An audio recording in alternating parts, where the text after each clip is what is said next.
Get ready for English Senior December 1985. Start. Sir, at the outset, I would like to say that some of the honorable members who took part in the debate criticized the way in which some of the labor laws were enforced.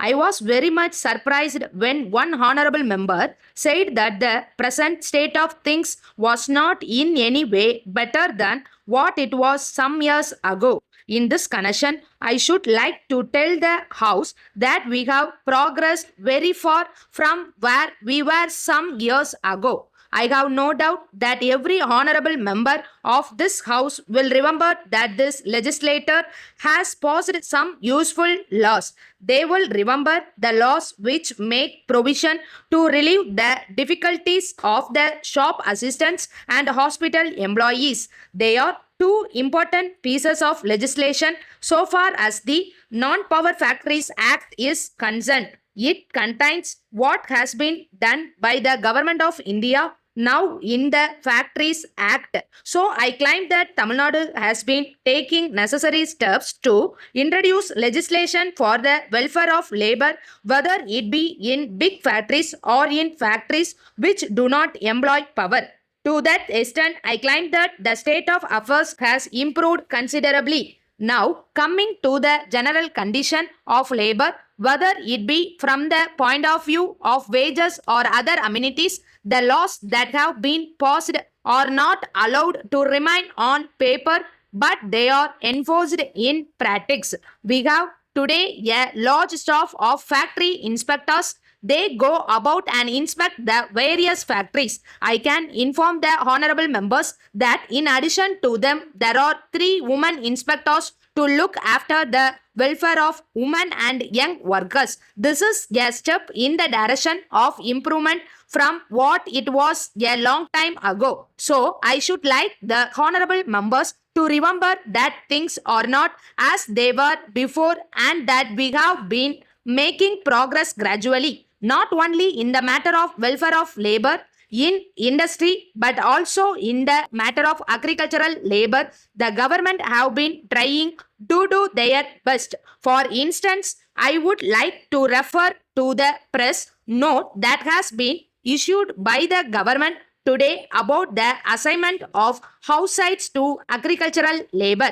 In addition to that, as honorable members would have seen from the papers this morning, the Honorable the Chief Minister has appealed to the landlords to come forward to see that those who are working for them are given the necessary house sites and that they are not made to suffer in any way with regard to housing. I am trying to illustrate how we have been trying to do our best because it is not only a matter for the landlords alone but for the government also. So, side by side with appealing to the landlords, the government also must do their part and give the lead in the matter.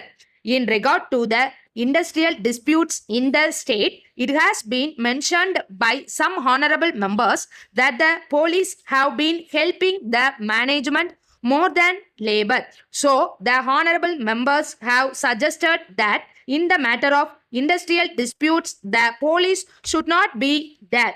With reference to this, I would like to bring to the notice of the honorable members that it is not a question of the management and labor alone, but there is also the question of the general peace of society which has to be preserved. It is not a question, a struggle between these two classes only. Letter dated 4th March 1980 from the manager, Indian Bank, Anna Salai, Madras to Thiru R. Kobalan, Mylapore, Madras. Dear Sir, we acknowledge receipt of your letter of the 3rd instant.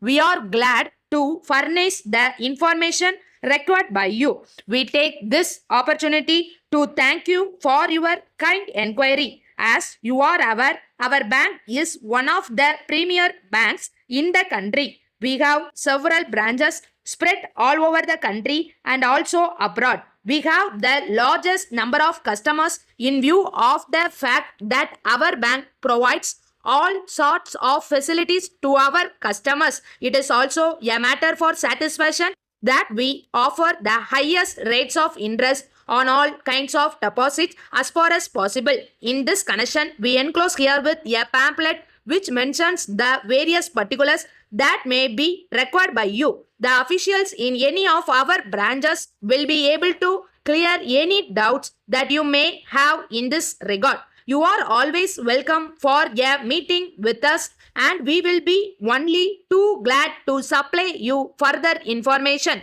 I would like to mention one special feature connected with our bank. We not only pay attractive rates of interest on deposits but offer a special incentive to our customers. We are sure you will avail yourself of this facility as soon as possible. We look forward to your encouragement. Yours faithfully, Star.